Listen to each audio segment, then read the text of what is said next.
ఆంధ్రప్రదేశ్, తెలంగాణ 2 వేరు రాష్ట్రాలైనా, ఇద్దరు వేరు ముఖ్యమంత్రులైనా, పాలన వేరైనా ఇద్దరు కలిసికట్టుగానే పనిచేస్తూ ఉన్నారు అని చాలా రాజకీయ విమర్శలు కనిపించేటివి.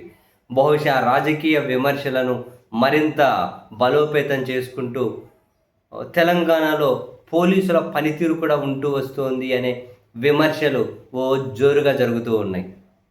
జోరుగా సాగుతూ ఉన్నాయి.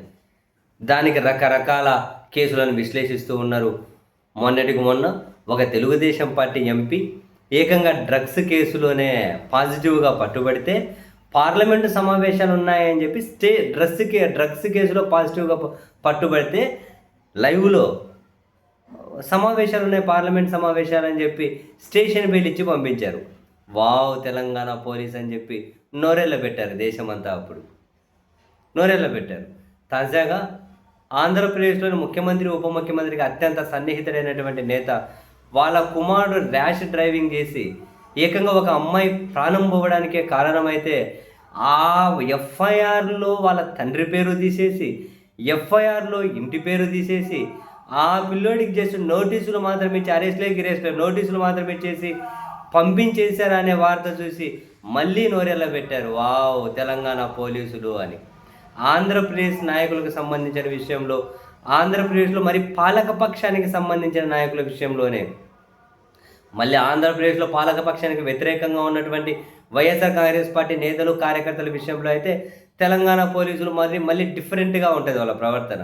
ఇప్పుడు వైసీపీ వాళ్ళకి సంబంధించి ఎవరినైనా హైదరాబాద్లో అరెస్ట్ చేయాలంటే, లేదంటే జర్నలిస్టులు ఎవరినైనా అరెస్ట్ చేయాలంటే అసలు ఆంధ్రప్రదేశ్ రాష్ట్రంలోకి వచ్చినట్లే నేరుగా పోలీసులు వచ్చేస్తారు, వెళ్ళిపోతారు. ఒక ప్రొసీజర్ ఫాలో అవుతున్నారా లేదా ఇవన్నీ కనుక పట్టించుకునే అవసరమే లేదు వాళ్ళకు. ఎందుకంటే బహుశా 2 చోట్ల మన ప్రభుత్వాలు అని చెప్పి వాళ్ళు కూడా భావిస్తున్నారేమో తెలియదు.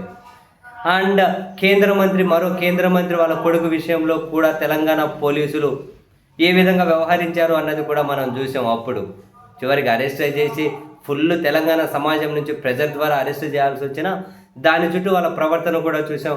చివరికి అక్కడ కూడా కేంద్ర మంత్రి పేరు వాడకూడదు తండ్రి స్థానంలోనని కోర్టు ఆర్డర్సే తెచ్చుకునే విధంగా కూడా పరిణామాలు మనం చూసాం.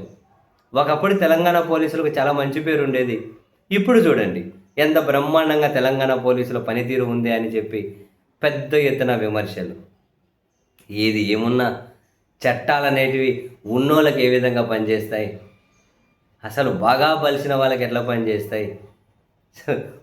పోంగ చట్టం సక్రమంగా అమలు కావాల్సిన చోట అల్టిమేట్ నియంతృత్వమే అప్రజాస్వామికం, పూర్తిగా చట్టాల ఉల్లంఘన, నిబంధనల ఉల్లంఘన, ఇష్ట రీతిన ప్రవర్తించుకుంటూ పోతే అడిగేవాళ్ళు ఎవరు? న్యాయస్థానాలు ఆ విధంగానే ఉన్నాయి. ఎంత విమర్శలు ఎదుర్కొంటున్నాయి న్యాయస్థానాలు. ఇంకా మధ్యలో పోలీసులనేముంది, ప్రభుత్వాలదేముంది. ఎంజాయ్ చేయండి మాస్టర్.